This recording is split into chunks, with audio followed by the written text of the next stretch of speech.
Welcome, everybody, to Random Encounter, the RPGFan podcast. My name is Robert Steinman. I'm your host, and we are back to three people this week. We have the newsman returning. Hey, I'm Zach, super flat on the boards. And, of course, the man with many titles, the man who controls our lives from behind the curtain. We had three people last week. Did we? We did, Brian. It was you, me, and Brian. I feel like I'm having a fever dream right now. Okay, introduce yourself, jerk. No. That's John McCarroll, the,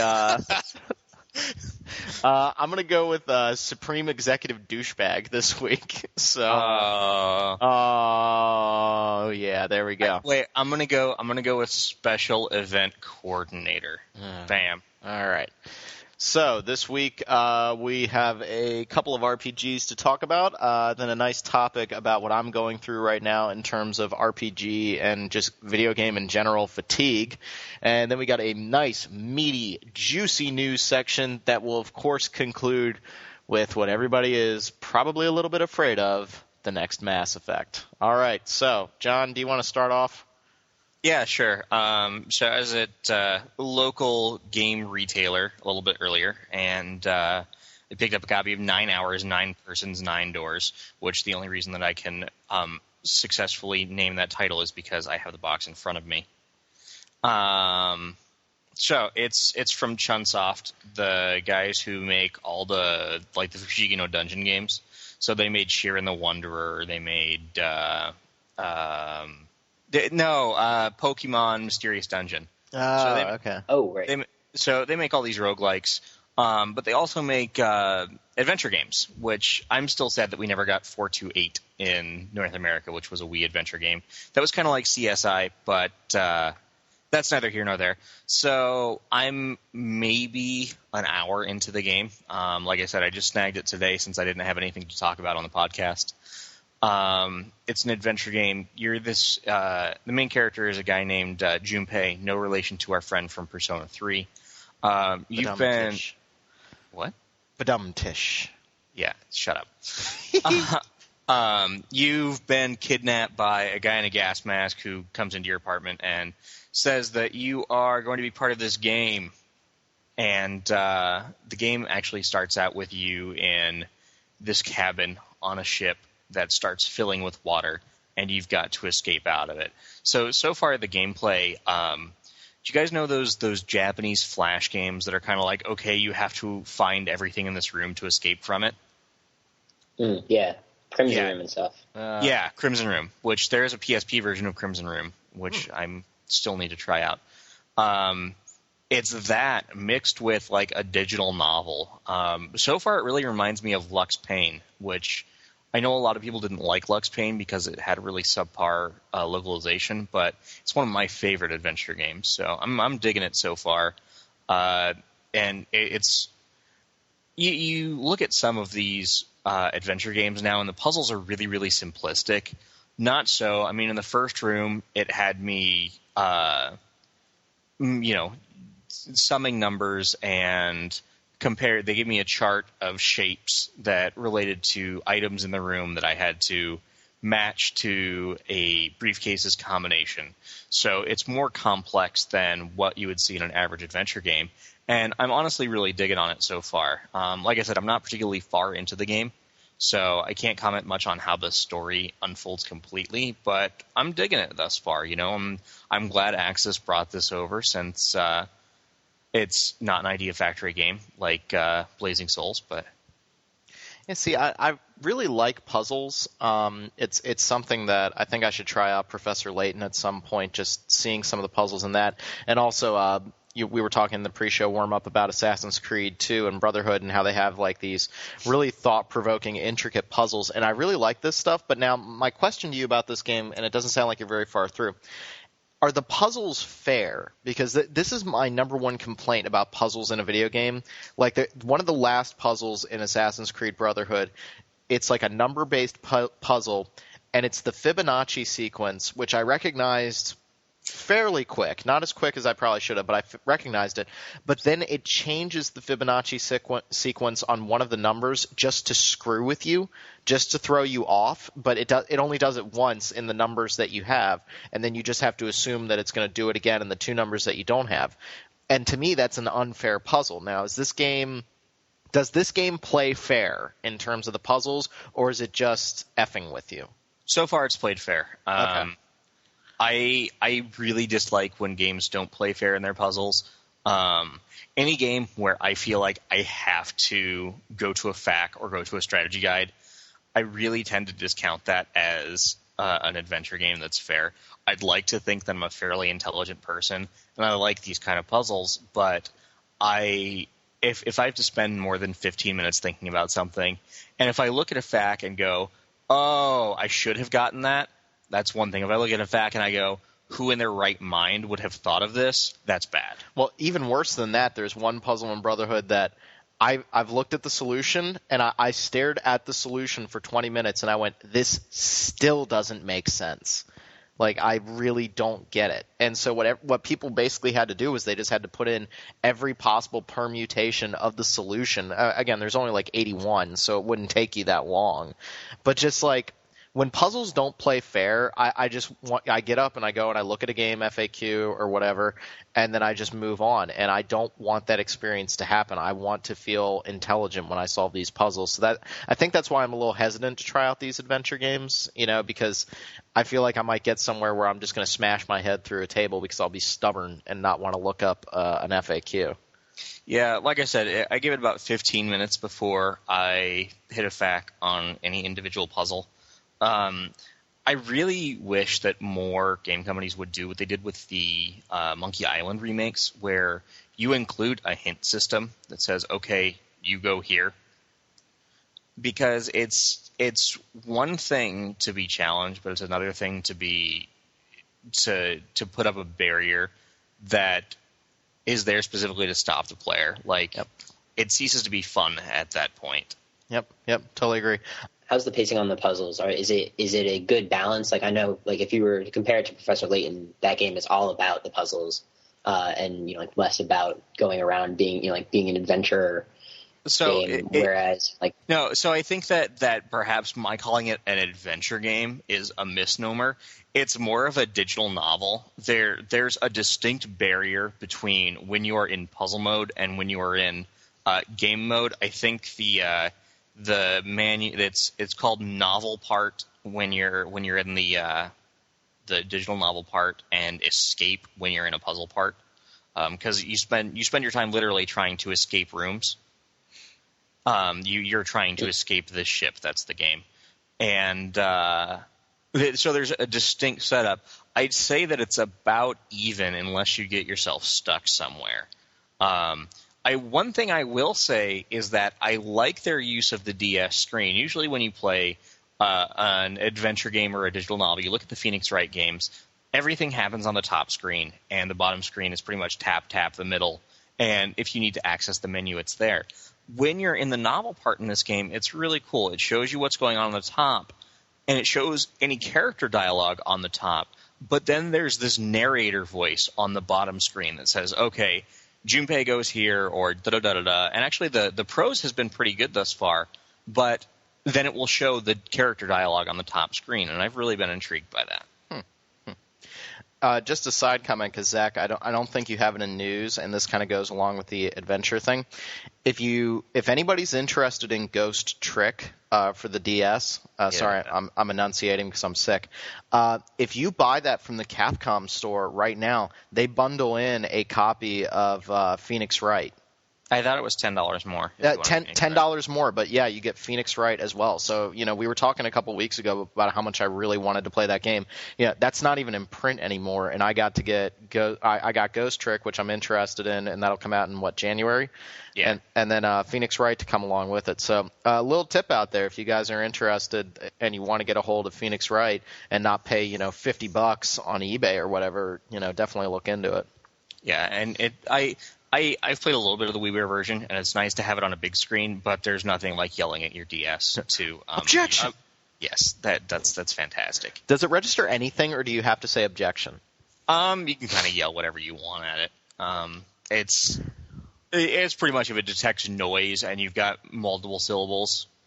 I just had to think for a second. I thought of 3 things I wanted to shout at it, and then I realized we were trying to keep this thing family friendly. Yeah, let's not yell anything sexual during the podcast. No, it wasn't going to be sexual. It was going to be way worse, but I'll save it for after the podcast. So, all right. So, John, is that it for you? I think so. Like I said, I'm not particularly far into the game, so I can't give insight to the overarching story or anything like that. But, I mean, thus far it looks good. Like I said, it reminds me sort of Lux Payne, which I think was a really underappreciated game. Yeah, it had an awful translation, but it was awesome. So, I mean, if you like digital novels, check it out. If you like games like Crimson Room, check it out. All right. Zach, good to have you back on the podcast, sir. So what have you been playing? I've been keeping myself busy with some Chaos Rings on the iOS platform. And so Chaos Rings is a game by Square Enix. It's available on the Apple iTunes App Store. It's expensive, isn't it? Yep, it's about $13. Whoa! Which is a good deal more than most games on the Apple, like on the App Store right now. But you are getting essentially a full-fledged RPG in there. It is equivalent to something that you might pay $30, $40 on the PSP or DS for, and it is pretty darn good. Basically, the plot is that you are kind of whisked away to this, I guess they call it the arena, where you are with everyone is divided into couples. So there are 4 different playable characters or playable groups in the game. Each party has 2 party members, and so there's the first party member. The first group is like a young knight or this woman who helps at an orphanage, and then there's another group there's an older kind of warrior and an older woman. There's a young prince and his protective warrior woman person, and then there's a stable hand and a princess, kind of classic fairy tale sort of thing. How many of those characters look like Sephiroth? A handful. 2 of the guys have white hair. What? But basically you start off, you go dungeon crawling in these dungeons, and you're trying to find out why you have been summoned to this arena with these other 6 people. And the story is actually fairly interesting. I don't want to say too much because they start you off with very little reason or clue as to why you're there. But it's a really involved story, fairly long game, and easily something that you would find on the PSP or DS. Like, easily they could have 100% put this out on Nintendo DS, $30, no problem. The combat is fairly interesting, in that you have, since it's only 2 people in your party at a given time, you can either attack each individually or in pairs. And so if you attack individually, you get those 2 different attacks, and the enemies can only target you individually, but your attacks do less damage. But if you attack as a group, your attacks do a little bit more than the combined total. But then enemies can attack both of you at the same time. So there's a little bit of a balance to play there. What's the control scheme like? I mean, it sounds like it's turn-based, but how does it work on the side? It's your standard kind of turn-based JRPG. When you're out in the dungeons, you basically use a slide pad sort of deal where wherever you put your thumb, you just kind of slide it around to move the character. And is it movement kind of similar to what you can do in Dragon Quest IX with the DS stylus? Yeah, it's similar. I mean, the one thing is that I've found that the slide pad is kind of annoying in that, if you push too far towards the edge of the screen, to see more of the screen, you don't get the full range of movement. So you can kind of get your thumb stuck in the corner, which isn't terrible. You can actually set, depending on the genes you equip, which are the skill sets that you equip by defeating enemies, you can actually equip a gene that allows you to skip all random encounters. So if you're just trying to get through a dungeon, you can just kind of, go through. If you've, power leveled your way, it's very easy to grind out levels in this and just kind of make yourself overpowered and breeze through the game. You can kind of just like skip chunks at a time, which in some ways is kind of nice. In others, it is, the pacing is a bit off. But yes, but back to the battle system, it's basically, what you would have in any JRPG, except that you're touching the menu options instead of, using a D-pad to navigate. Supplementary question. Appropriately touching or inappropriately touching? Very inappropriate. No, appropriately touching. I need an adult? I don't even know. Yeah, so I mentioned the pacing. The battles are moderately paced. They are, they're the one problem that I think that the game has is it is a fairly graphically intense game on the iPhone, and the frame rate is not what you would, it's not like a smooth 60 frames per second. And there's a little bit of sluggishness in the combat and in the movement on the field and stuff. But for the most part, it moves along in a nice clip. The one thing where the pacing does kind of drop for the game on the whole is in the puzzles. And there are certain puzzle rooms in the game which generally involve switching your character's position with certain blocks and collecting more gems to be able to switch with more blocks. And I'm certainly not explaining that with any great deal of eloquence, but there are a couple of these puzzles that get really tough towards the end of the game, and you can't skip them. So unlike the random encounters where you can basically, grind your way to, like being able to defeat, whatever bosses may be in that dungeon, these puzzles you can get legitimately stuck on and can completely impede your progress, which is a bummer at times. But, other times, they're fun and entertaining. Oh, and one last thing about the dungeons is that they come in different kind of difficulty flavors. So if you are just starting the game and you want to just kind of breeze through the dungeons, you can pick a level 1 to 10 version of the dungeon or a level 10 to 20 version of the dungeon.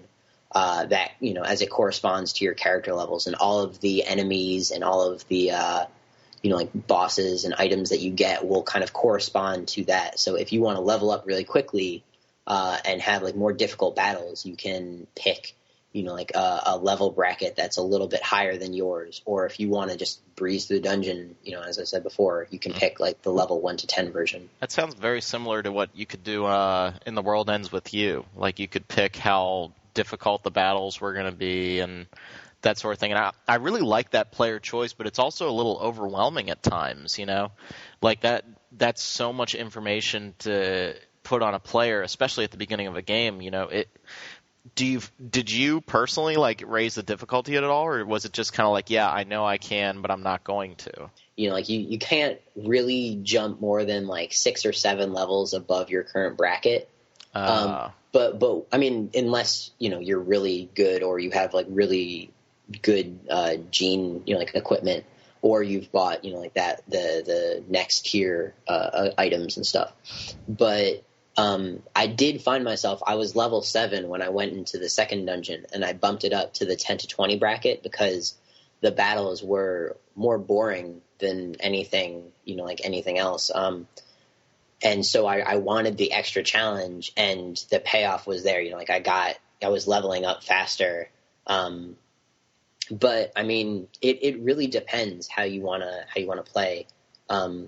You run the risk of being underleveled for certain, like boss fights and stuff if you kind of don't push yourself. But it is nice to be able to go back like through a dungeon on a low level if you need to, like catch up, or like if you are just not the sort of player who wants to fight, like 50 times in a dungeon to make, to get your way to the top. You can just play. I don't know if you can pick 1 through 10 the whole game, like, all 4 stories through, but, like you can certainly stay on a lower level bracket. And also, I mean, the game, despite the, like the complexities of the combat system and, like equipping what genes you want. It's not super complex. There's just enough strategy that you need to incorporate into how you play, and like how which genes you're gonna equip on which character, so that like maybe you just want one person to be able to heal when you're split, or and then that will carry over to both like a joint heal. Like, do you want to put more individual skills on each person, or do you want to have both players be able to use the same skills? I mean, there's enough in the game, and like the item. I don't know if dichotomy is the right word, but the items that you get are never you're not. I don't find myself at a complete loss for what to equip, which unlike my next game is a pleasant change of pace from like the usual RPG. Like, let me equip these. Like, how am I gonna min max my character to all hell? All right. So what's your next game? My next game is Nights in the Nightmare, which yeah, like I only just started playing this. You mean that game that I bought and I still haven't put it in my DS? That one exactly. I played through here. I'll give you this. I played through the tutorial and like let's say the first two battles, and the tutorial took me longer than the first two battles. It was that tutorial is probably there's like 60 pages of information in the game, and it's great because it teaches you how to play fairly quickly. It's if you're not if you're going in blind without reading the manual or doing anything, like to educate yourself, you are going to be in for a surprise. But John, what were you going to say? I hate Sting games. Really, I'm not super opposed to them. They're interesting. I've never played Yggdra Union. What other games have they made? I'm not familiar with these guys. Yggdra Union, Riviera, Hexus Force, and Nights of the Nightmare. They made the old Evolution games for the Dreamcast. Okay, I know none of these. Okay, I loved those. Those were like my first RPG, or close to it. I think that most Sting games go way too far outside the box for me. My favorite Sting game, the only one that I actually legitimately like, is Hexus Force, which a lot of people decried because it was the most traditional of the Sting games. Mm-hmm. So I mean, for those of you who are listening who don't really know, Nights in the Nightmare can best be summarized as a strategy RPG bullet hell shooter. Yep, that is where they get you. So they borrow the items as actions idea from Riviera, and attach that to this kind of strategy RPG deal where you have like specific classes that can attack in specific patterns, and you have to use the items that you are able to equip to make them do special attacks, but you're not directly controlling anyone because you're a wisp in the game, and you can the wisp can use the items on the characters to make them attack. And then also the enemies can't attack the people on the field. They can only attack you by shooting out bullets, which you have to dodge in a bullet hell shooter fashion. So that's that game. Sounds very simple. I understand the concept of this game completely. I just have the raised rock eyebrow right now. I'm just like, huh? It makes a lot more sense once you do the first steps tutorial, which is the most, I think, pleasant, because it gives you it says here, we're going to show you how to attack, and then it lets you attack. The rest of them are just image and text based, and then just text based. And so once you kind of get your mind around how to attack and how to dodge, and how to use items, then you have to start worrying about what character classes you have, what items you have equipped, various elements, the types of enemies on the field. You have to worry about destroying objects on the field to get more items to use, because your items decay, and also the items that you get from the objects help you recruit knights from the chapters Zach, so that you can keep them in your personal. Zach. Yeah, I know, it's crazy, right? No, Zach, you're not making me want to play this game. This just sounds like long division and calculus. Like you have effectively made me not want to try this game now. I don't. Well think, done. Well thank done. you.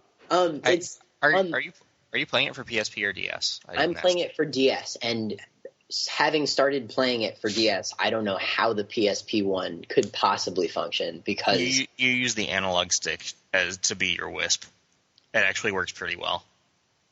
I will take your word for it, but using the stylus is like I just couldn't imagine having to do like it's so very.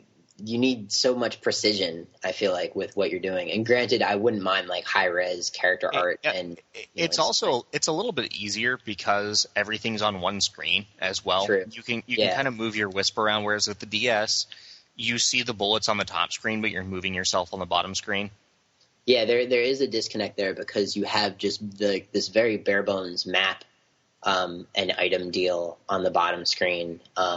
But on the top screen is where all the fancy graphics and such are going. But yeah, Rob, to make you try to, to make you interested in this game again, it sounds confusing, but once it sounds confusing and it still is confusing to me. And I'm in the plot so far, I have no clue what's going on. But I feel like if you kind of put the time in to figure out, it's one of those games. Like if you give it 3 hours of your life where you have not a whole lot of an idea what's going on, it seems like it could be really interesting. The action is really fast paced. It's there's no kind of like overworld or anything. It just puts you between from battle to battle with plot and stuff in between. But yeah, in battle, it's you have a lot to juggle, and if you are a fan of like having a lot to keep track of, and being able to keep track of all of it, if you're I guess doing your job right, then it is a fairly rewarding game when you are able to complete a a map in 2 turns. So yeah, I mean I'd say. Definitely, if you still have it, give it a try. It's a confusing one. Yeah, wait, I have something to add because if I didn't, our folks at Atlas wouldn't be happy. I'm pretty sure that if you buy Knights of the Nightmare still, you get a free copy of Yggdra Union. On the PSP, right? On the PSP. You get a PSN version of Yggdra Union, regardless of if you buy the retail copy or if you buy the PSN copy. But it's a much more straightforward strategy RPG from Sting. Well, okay, so Zach, not trying to cut you off, but is that all you got for me? That is in fact all I've got for you. All right. So I'm in the middle of. I find that this happens to me every once in a while, like maybe every 2 or 3 years when I'm gaming. I get so fatigued out on playing video games and playing the same type of game over and over again that I just need something radically different. Between playing Fallout New Vegas and my review and Kyle Miller's review should be going up here hopefully next week. So we have some nice second and third opinions to go along with John's excellent award-winning review. Not trying to take anything away from him. He's just angry because I liked the game more than he did. I think I hated the game more than everybody else. So between that, just playing my third Bethesda-style RPG in 3 years, and then going straight into Assassin's Creed Brotherhood, which is another genre that I really like, which is the open world game. And just for those who don't know, and it's not an RPG, but Assassin's Creed Brotherhood is just Assassin's Creed 2.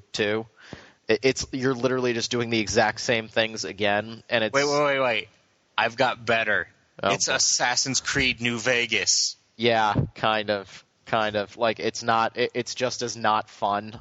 And so like I was just sitting there and I'm going, I've been playing these same games all the time. I love open world games. I love RPGs, but I've been playing the same type of game over and over again. And I just found myself like just not interested in playing an RPG or in playing an open world game. And what I actually did was when I went and I picked up Assassin's Creed Brotherhood, I saw the Sly Cooper collection for $40, and I was like, okay, I'm going to pick this up.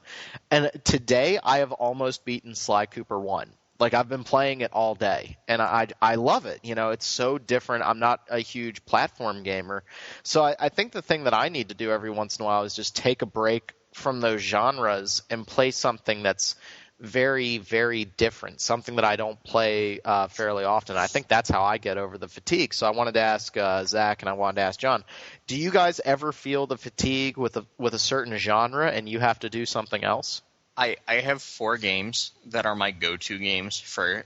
I guarantee you, if I don't want to play, like, there'll be times where I look at my games, I'm like, I have all these brand new games. I don't want to play anything. And I'll load up one of 4 games. Gran Turismo, Woohoo!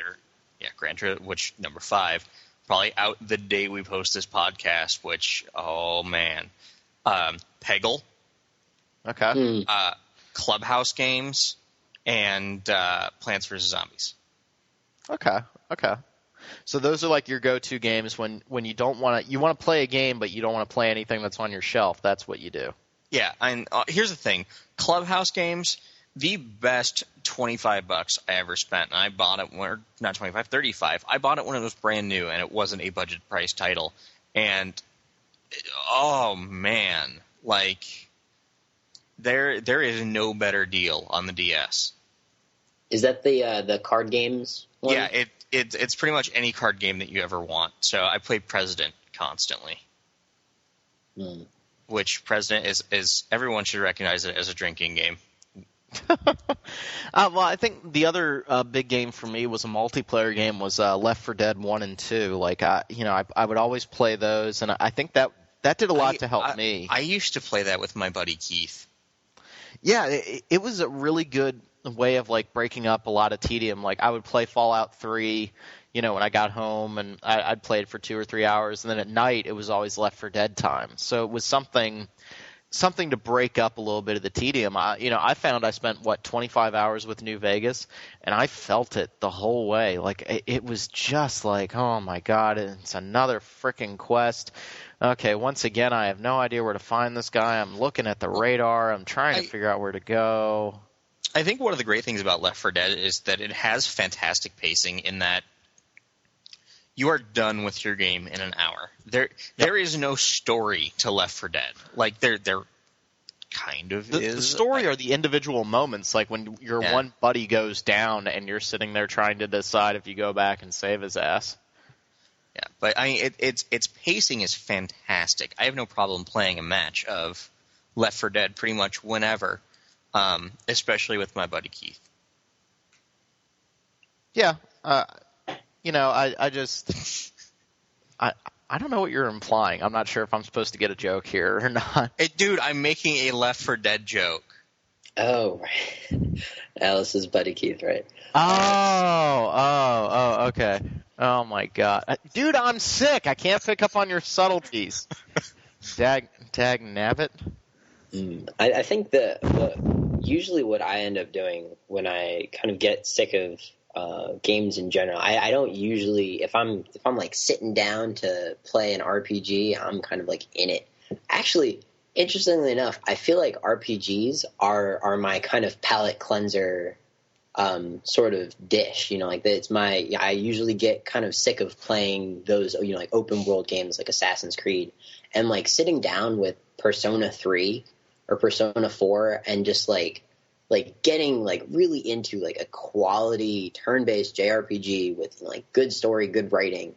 That is kind of what like what gets me going again. What gets the not the creative juices flowing, but certainly kind of back into like why I play video games, because I mean most of my time is spent like either playing like Halo or FIFA or something, like college-y, with people in my hall. I hear you completely. When I play Call of Duty online or I play NHL 11 online, which I do a lot, and I get frustrated because I'm pretty decent at NHL. I was ranked in NHL 09, which was not or which was actually fairly difficult because they only ranked 1,000 players. And, if I would lose, I would get angry. And I'm not an angry gamer. Like, I killed a couple of controllers after losses in NHL. Yep, I did the same thing with Modern Warfare. Freely admit it. But you go and I play RPGs, and I cannot get mad at an RPG. Like... Oh, I can. Oh, I can. Dragon Age? Whoa! But I feel like just any time that I play an RPG, it really just kind of puts me back into the zone, because chances are, if I'm losing, it's not because of some kind of frustrating X factor, but I can level up, or I can go do something else, or, whatever, and it's not that frustrating. Mm-hmm. I mean, granted, there are a couple of, like, let's say, for example, the SMT games. I know I certainly stopped or hit a serious wall when I got up to the Matador fight in Nocturne. And that, I feel like if you're going back to an RPG, you kind of, there are some that are not to be, considered comfort food. No, I hear you there, but it's just the same. There are the game that I can play competitively over and over, even if I lose, is Need for Speed. Yeah. I don't mind losing at racing games. You know what I think it is for me? I think it's and I was thinking about it because when I was looking at the map for Assassin's Creed Brotherhood, and there were literally 18 missions open to me, and a couple of tombs that I could explore, and assassins contracts to complete, and Borgia flags to grab, and feathers to grab. I was just sitting there there is literally too much for me to do right now. This is sensory overload. I'm sitting here having a hard time. It's like the ADD of video games. I could do this, I could do this, I could do this, and I like that freedom. But then what ends up happening is it can overwhelm. And I know that with Fallout 3, I felt like since there were a limited number of quests, I felt like it was focused. Fallout New Vegas, there's an absurd number of quests. So you look at your quest sheet and it's like, I don't even know which one to pick right now. There are way too many. And then I play Red Dead Redemption, which is an open world game, but there's always just enough open in Red Dead to keep you interested but never overwhelm you. You're never overwhelmed in that game. It's not like GTA 4 where there's one thing for you to do and then hang out and BS with your friends. There's two... Do you want to go play pool? Yeah, exactly. But there's 2 or 3 missions in Red Dead open, and then maybe a couple stranger missions, and so there's just enough to keep you really immersed. But with Assassin's Creed Brotherhood and New Vegas, there's just too much for me to do. And now I'm playing Sly Cooper, and it's a linear platformer. It's just level based, and I like that linearity right now. I like that sort of narrow focus. The game that I think did it best for open world games was Infamous, where it was clear, if you don't want to do anything else, this is a story mission. Right. Go do this, finish the story. Otherwise, here, and here, there's stuff you can do. Oh, yeah. Infamous did a really, really good job of that. It was nice. It was the perfect length. It was nice and fun. And don't get me wrong, I loved Assassin's Creed 2. There was just enough to do. But Assassin's Creed Brotherhood, there is just... you look at the map, and it's just, what the hell? There is so much to do right now, and it literally made me not even want to turn the game on, because I knew I was going to be overwhelmed. And the same thing happened with New Vegas. So, I'm actually looking for a more linear experience. And what's funny is I never felt that way with Dragon Age. Dragon Age is just focused enough. I thought that I was going to be pissed off that the game doesn't have a massive overworld. You just kind of click on locations. I thought that was going to tick me off, but instead all it did was it just narrowed my focus.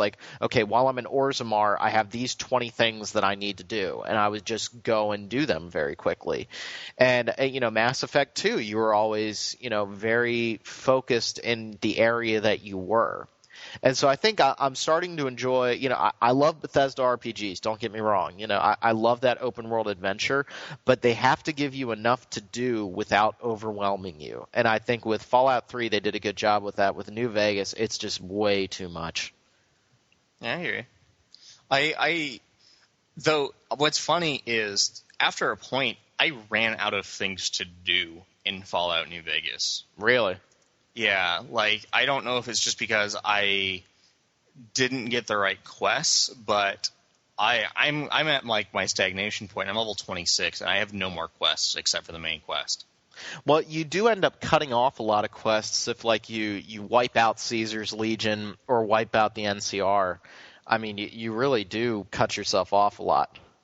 Yeah, no, I think part of the thing is I'm vilified by the NCR, and I've killed Caesar's Legion, or Kaiser's Legion. Kaiser. Yeah, so I don't know. I guess what I'm looking for right now is I'm looking for my palate cleanser, and right now it's the Sly Cooper collection. And we talked in the pre-show warm-up.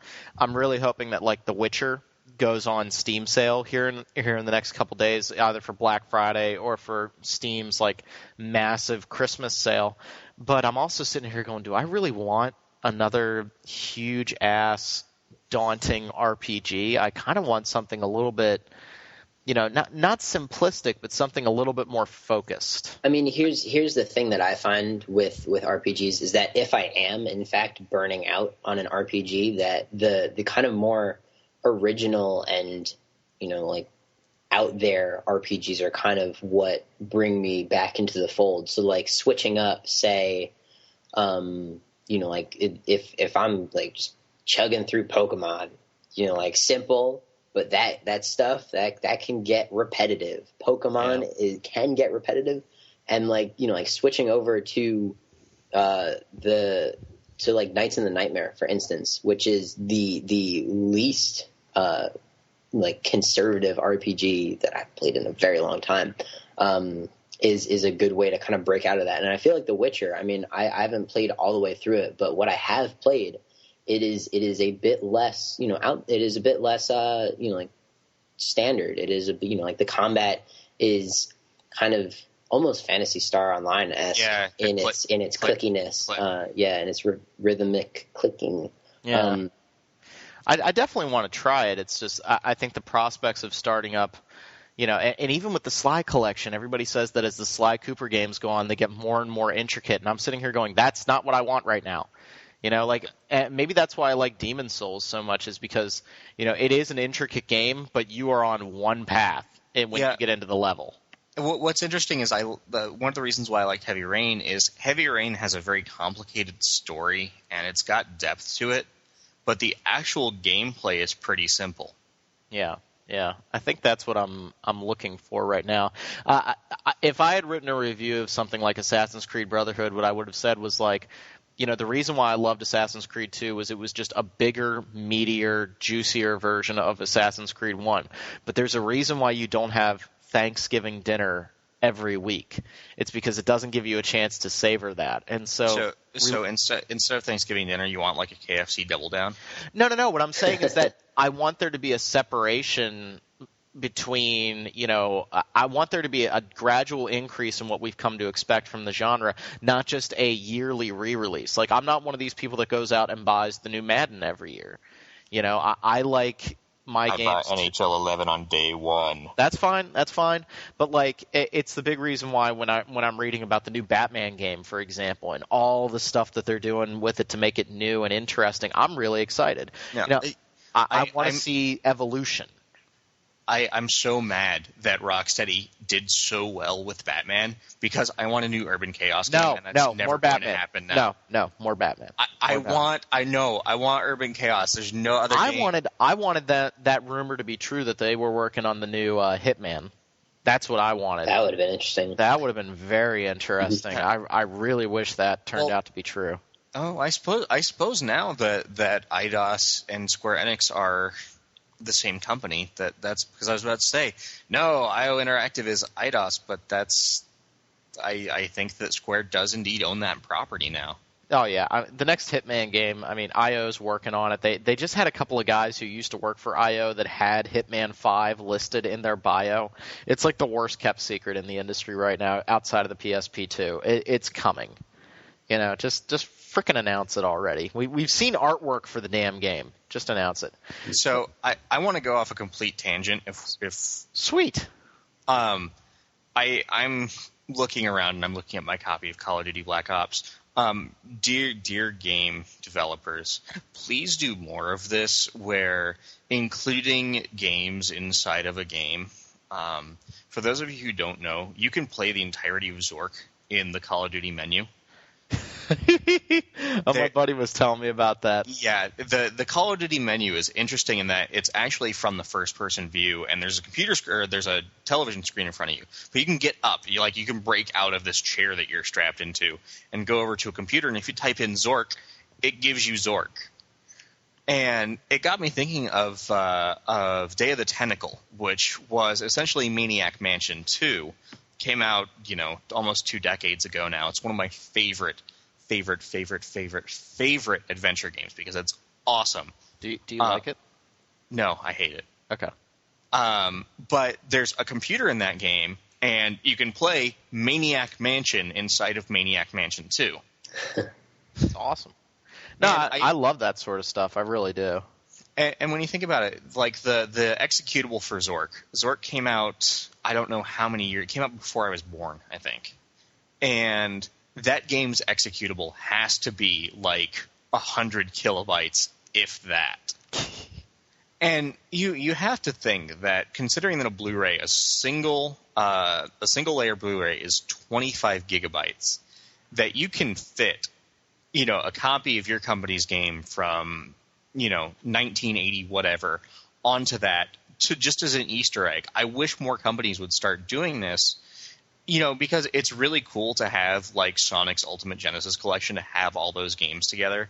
But I would love to, bust out, the upcoming Mass Effect, which we'll talk about the stuff here, and play, like, I know that Shattered Steel came out only in 98, but like to have Shattered Steel on the disc. That would be cool. So, I guess we've beaten this dead horse. We've beaten this dead horse to death. Yes, that's what I wanted to say. Good job, Rob. Okay, so I think with that part of the show all done and over with, it's time to switch it over to Zach in the news. I think we need to make the podcast official. We need to make the podcast official and get Zach some crazy news music. That seems to be the way that the other gaming podcasts do it. Bum, ba, bum, ba, bum. We should totally. No. We should use the Soulja Boy music. That should be our. Music. Never, ever. I will leave in 2 seconds. What about Lady Gaga? I will leave in more than 2 seconds. In more than 2 seconds. I'll give it more time, but it's too bad that's not a mix and DJ Hero. Oh, boy. All right, Zach, take it away. All right, starting off the news tonight, we have more Ark the Lad coming to the PSN. And so that is hot off the heels of Ark the Lad and Alundra coming to the PSN. There is Ark the Lad 2 and Ark Arena are going to be on the PSN November 23rd. So that's this coming Tuesday before Thanksgiving.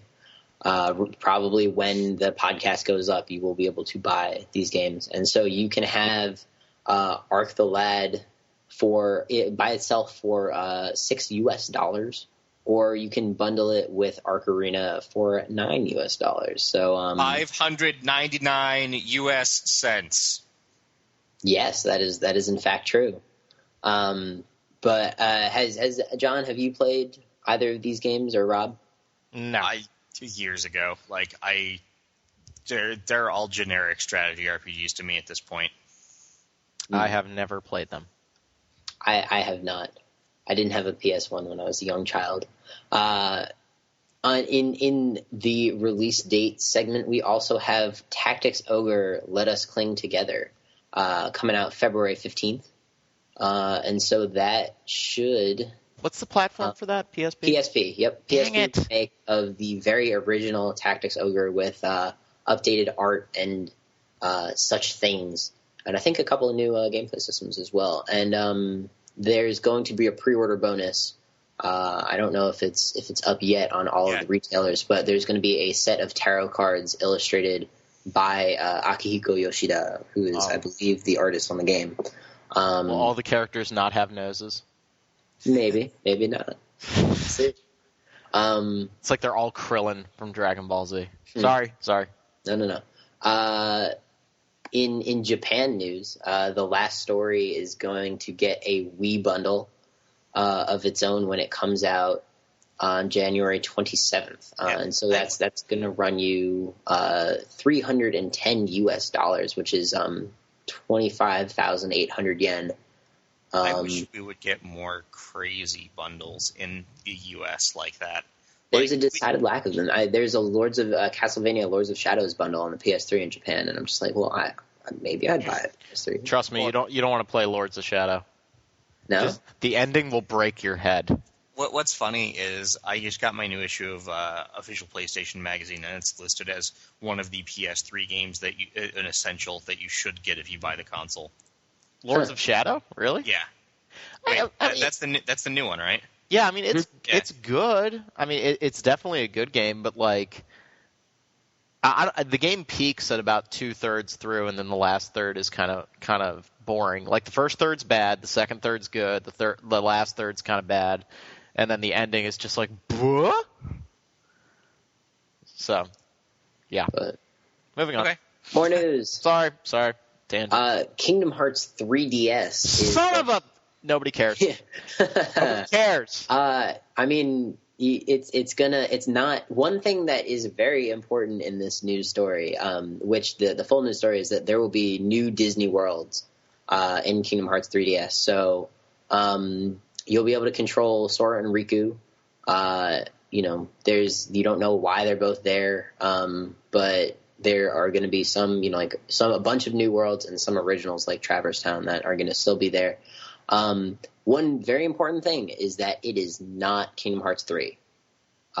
It will tie into Kingdom Hearts 3, perhaps, lead into it, I think gameplay and story-wise, but it is not, Roman numeral 3 Kingdom Hearts. Well, Roman numeral 3 Kingdom Hearts is still like 5 years away because we still have to get 13. We have to get Versus 13 first.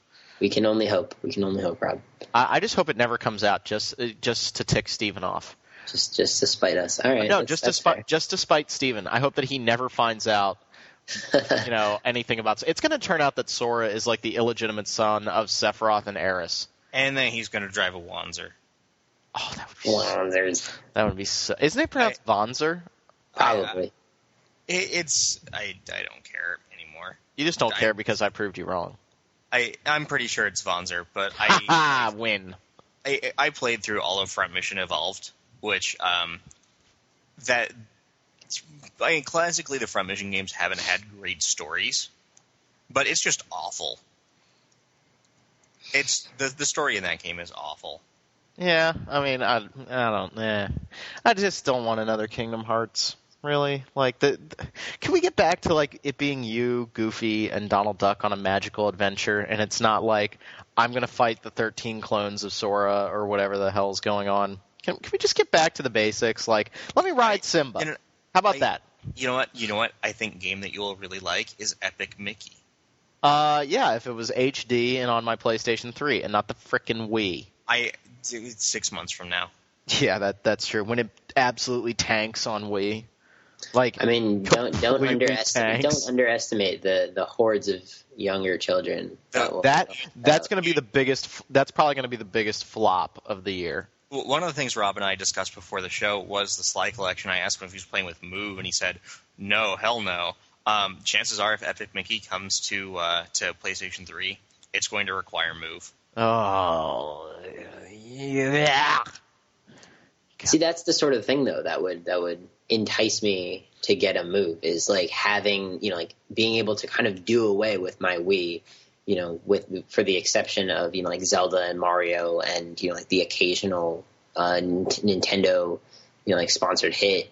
And, like being able to use like my PS3 as an HD Wii, I would not be opposed to that. Yeah. No, I mean, the controls that I've seen for the games I've played thus far have been great, with the exception of Heavy Rain, whose move control scheme is an abomination, and I want to hurt everyone at Sony that was involved in that decision, as opposed to giving me download content for the game. Heavy Rain. Some stage. Okay, what?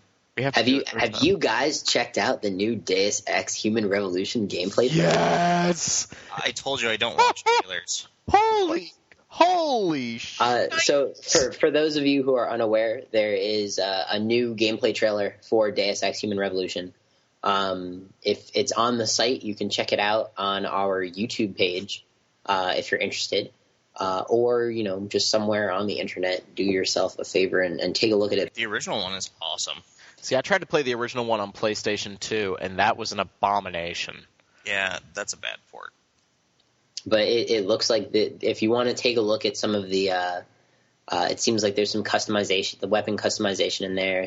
They show how the weapon switching and how your inventory will work, and a bunch of the different I guess nanotech, is it? Yeah, that you can use. I just love the art design of that game. Like, that is just a beautiful freaking game. Like that, soft orangish, yellowish, and the I mean, it's very Blade Runner, and it's like Blade Runner done properly. It just looks awesome. Like, I hope the game turns out to be good, but at least that artistic direction is great.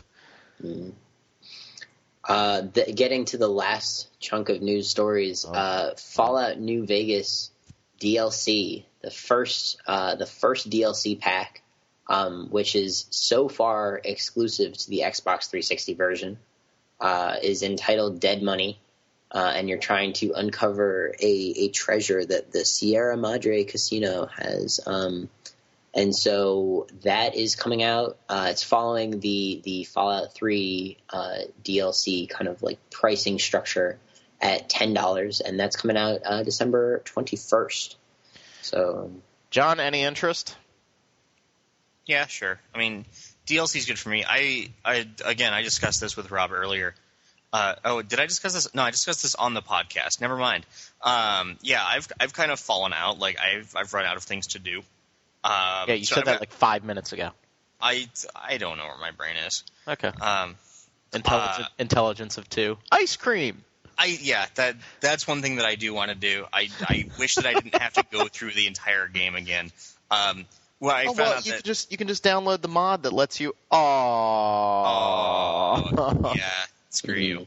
There are some low dialogue or low intelligence dialogue options in Fallout New Vegas, which is cool. You can run through the Repcon factory, and when they ask you for a password, you can yell ice cream, and they let you buy. No, but yeah, I've got no problem with DLC. Honestly, I beat Fallout 3 and then just stopped playing after the ending. And when I got Broken Steel, that made me go back and play again. So. Well, I mean, there's going to be a piece of DLC. I mean, there has to be that's going to let you keep playing the game after the ending. That was my biggest complaint about New Vegas. You remember when Bethesda said, "Oh yeah, we screwed up and we should have let you keep playing after the main storyline's over"? Yeah, what the hell? Well, you also have to consider Fallout New Vegas is not Bethesda's game; it's Obsidian's game. Yeah, but you'd think that Bethesda would give them a Post-it note that was like, "Here, don't do this." I mean, it just screams of screwing people over for DLC.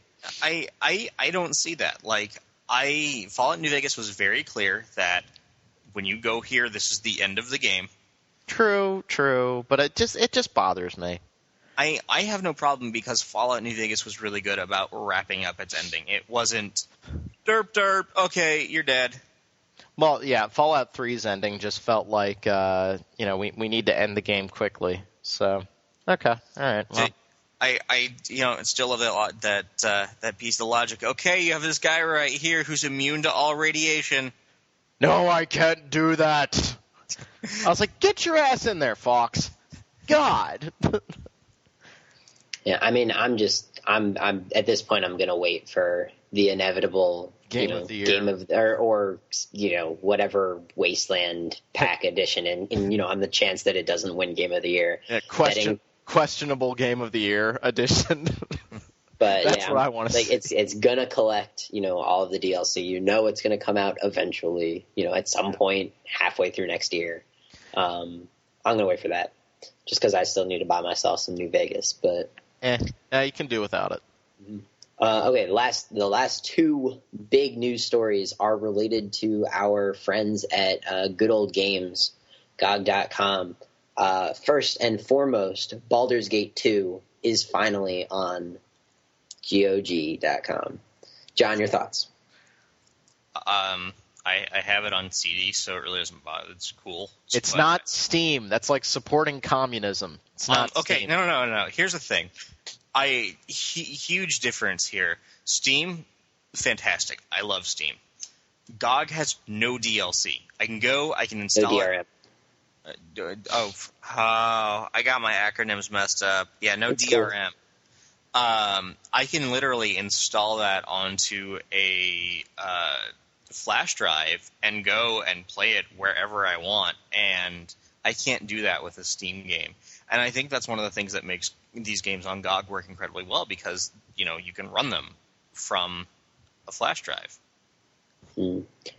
So Baldur's Gate 2 completes the Atari Hasbro catalog of Dungeons & Dragons games, which started off with Baldur's Gate 1 and was followed up with Planescape Torment, Icewind Dale 1 and 2, Temple of Elemental Evil, and Neverwinter Nights. And so it's finally there. Finally, wow. The cycle is complete. That's a whole lot of RPG that you can get for I think it's math is hard. I know, $66. One of them is $6, and the other one. So $66 gets you all of those games. They're probably, if you were intending to buy all of them, perhaps hold off, and eventually they'll have a sale. But at this point, it's almost as if they're they're providing a service to the gaming community by just archiving, at the very least, Planescape and Baldur's Gate 2. But most of those are pretty good games. It's not Steam. Neverwinter Nights is pretty great. It's not Steam. Don't support fascism. It's not Steam. Don't support fascism. Support America. Support Steam. I mean, you could, if maybe Rob, when you buy The Witcher 2, you'll buy it on Steam, or you'll buy it on GOG.com. Can I make a side comment about The Witcher 2 before you talk about the special edition? Okay. Can they just go back and call it Assassin of Kings or Assassins of King? Assassins of Kings is really hard to say. Really, Rob? It honestly bothers me. Grammatically, it bothers me. Why? It's correct if it's about multiple assassins who assassinate multiple kings. Do you know that for a fact? Or is it just one assassin who kills multiple kings? You have to remember, I sat in on an E3 demo of this game. I really doubt that you got an answer to that question, sir. Maybe I did. Maybe I'm just under embargo. I know you're not. Either way, the Mr. Burgundy. Either way, the big news is that for those of you who are unaware, the GOG in GOG.com stands for Good Old Games, and the kind of the logic behind this is that CD Projekt, who is the publisher, at least in Poland. CD Projekt Red is, if you want to make that distinction. It's the same company. It's the same people. The CD Projekt owns GOG.com as well as makes The Witcher. So they're offering it on GOG, Steam. If Impulse is your thing, it's going to be there. I imagine it'll be on Direct to Drive and Gamersgate at some point. And then there's also retail. The nice thing, retail. Fire bad. If you're going for a digital version, my personal suggestion as far as what you'll get is to buy it from either GOG or Steam. On GOG, you get a free game from the website. Either you get a choice of Beyond Divinity, Divine Divinity, Gothic 2, Realms of Arcania 1 and 2, and Realms of Arcania 3. Why couldn't you just get The Witcher? Well, because that's not regular on GOG. Oh, for God's sake. There's going to be a digital version of the art book that comes in the collector's edition, and it's completely DRM free, just like any other game that's on GOG. So if you had a netbook or a laptop that you could kind of install it to a thumb drive, you are capable of doing that. I'm just nervous that my computer's not going to be able to run The Witcher 2. Just based off those movies, I was like, holy crap. I've got 512 megabytes of graphics memory, and I'm nervous. I think that the guys at CD Projekt have gotten better Like, it was clear I know that you've never played this, Rob, but the original version of The Witcher was pretty bad technically, like not on a graphics level, but on the fact that you had to load a lot, and there were pretty significant issues with lower end computers, and it was clear that they'd improved it significantly in the enhanced edition. Like, loading times were cut by like in a third. Right. I mean, I'm just we're getting to that point where like my PC is about 2 years old right now, and 512 megabytes of graphics memory is pretty good, but like I'm a little nervous about Dragon Age 2, and then I'm really nervous about The Witcher 2, so I don't want to go out and buy them and then have them run assy on my computer. Plus the fact that like New Vegas ran like crap on my computer, and Fallout 3 ran wonderfully. Yeah, but I don't think that was limited to you. That was that the Obsidian problem? I think so. There were lots of people who were complaining that it didn't run particularly well. So I don't think that was limited to you or your computer setup. Okay. I think we're running into the point in games where 32-bit operating systems are not going to cut it anymore. Yeah, I've got a 64, thank God. I'm on a 32-bit operating system. I've got 3 gigs of RAM and a video card that's got 512 megs of VRAM. And that's it. Like, I have to upgrade to a different operating system. And because I had a student upgrade key, because I got it when I was going to school, I just have the 32-bit version. So I have to go buy another copy of Windows 7. Yeah. And I'm gonna have to replace my motherboard because I don't want socket 775 64-bit anyway. So yeah, I mean I'm running Intel Core 2 Duo, 4 gigs of RAM and 512 megabytes of graphics memory, and I mean most games I'm running at high to ultra settings. You know, like usually high, can't really hit ultra all the time because I've got a small monitor, it's a laptop, but I'm already getting ready and thinking about my next desktop computer. But I'm in that transition period where I am nervous about picking a game up and having it run like crap on my computer. Like dropping Fallout New Vegas from high settings to medium settings, that game looked terrible. You know how normally going from high to medium isn't a huge problem? Fallout New Vegas, like the Pip-Boy wasn't even legible. Like it was like, what the hell? Like there are some games like that where it's just they don't set the settings right when it comes to, what between high and medium or between medium and low, where the game goes from looking decent to looking like it came out of 1998. Yeah, exactly. And it really looked bad. And like Dragon Age Origins actually ran fairly well on my computer, but that was in the middle of the Windows Vista to Windows 7 skip. So like ATI was so behind the bat on their drivers. Dragon Age Origins ran like crap for 6 months. And then all of a sudden they just released like a patch in like April, and the game ran like butter. And we were all sitting there going like, where the hell? That thing was burning graphics cards. Like for whatever reason, Dragon Age wouldn't let the fans kick in on some graphics cards, some ATI graphics cards. So anyway, please continue, Zach. Yeah. So I'm sorry. No, I get sidetracked. I'm sorry. I just like talking to you guys. It's always interesting. So, Rob, if you're going to be buying The Witcher 2 on Steam, it's not going to be completely DRM free. Of course, it's going to have Steam's kind of standard DRM deal, but it is going to have cloud support for save games. So if you want to, that worked so well with New Vegas. Hey, I don't shoot the messenger, and it'll have exclusive Steam achievements. So any achievement, you know what game did have cloud saves that works very well? StarCraft 2. That's true. That's true. I need to finish that. Damn it. I fell off the wagon on that game. Yeah, me too. Like, other stuff came out, and I still need to beat the campaign. Yeah, and I still need to beat you at it. I beat Zach and I beat Steven. Now I need to beat you. Here, you could beat me by proxy. I'm awful at that game. Sweet. So. Okay, a couple final details. So the game is coming out May 17th. It's going to be $50 US. If you pre-order it on a digital distribution service, you get an extra 5 off.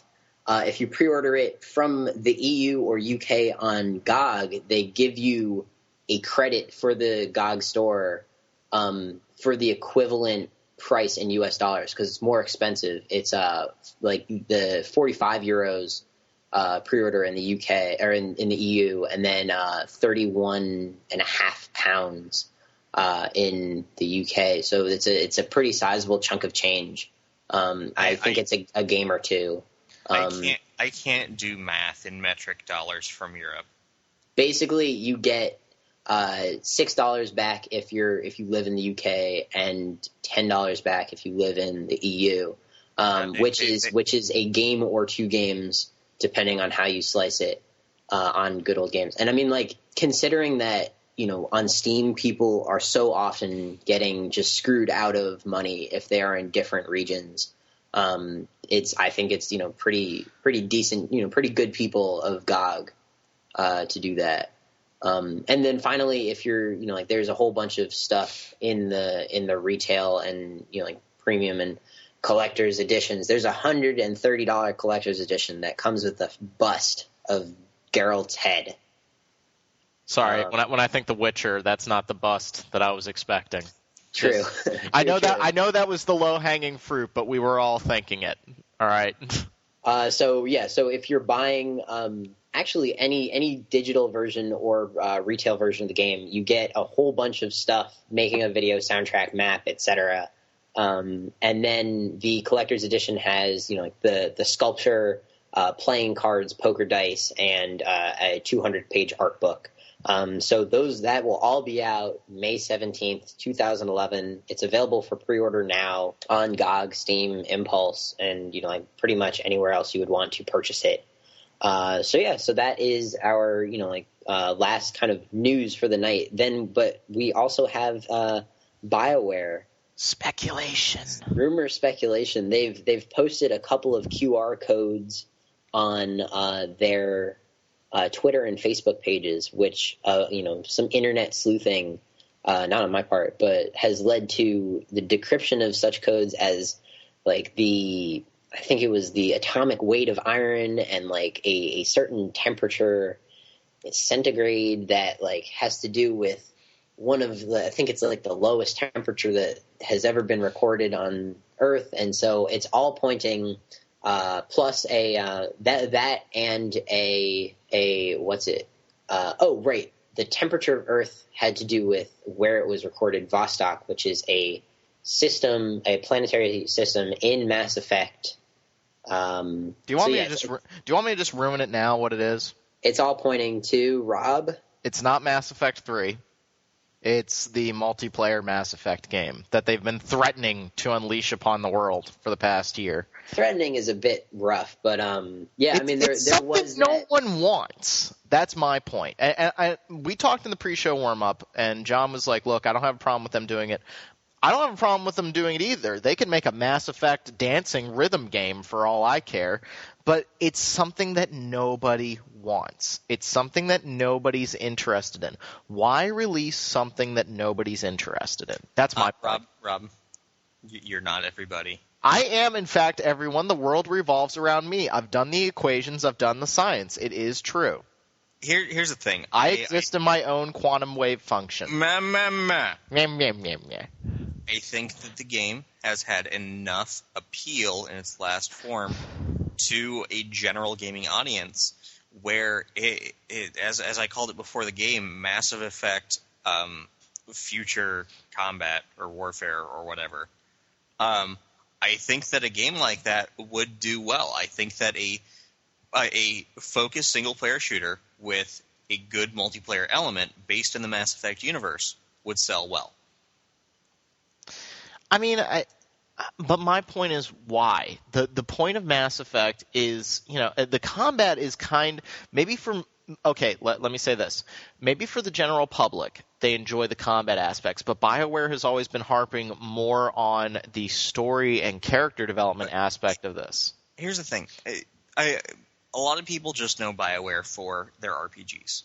My favorite BioWare game is MDK2, which is not an RPG. Wow. Okay, good point. I mean, and again, we're just speculating. I mean, The fact of the matter is that the guy in the teaser trailer, he had what looked like to be a Mass Effect sniper rifle. Looked like he was wearing armor. So we're all just massively speculating. It could be, the 30th century Dragon Age game for all we know, and like he's going to pull that gun on a dragon. That would actually be kind of sweet now that I think about it. Anyway, yeah, why BioWare? Do it. I need to go patent that right now. Actually, where's my pen? God, they could make it like Shadowrun and Dragon. Where's my freaking pen? I need to write this down. Man. I'm so sad that the last Shadowrun game was what it was. I know, but I enjoyed it for what it was. Back on task. I want to talk about Shadowrun. I'm gonna go install that. Oh God. Now, so I think with whatever this is, it's probably something in the Mass Effect universe. I think it's going to be a multiplayer-based game based off of the job listings that they had before and them saying that they wanted to explore it. Who knows? You know what it's going to be? It's going to be a game that takes place entirely within the Mako. I would try. Straight up. It's going to be called Need for Speed Mass Effect Edition. Oh my.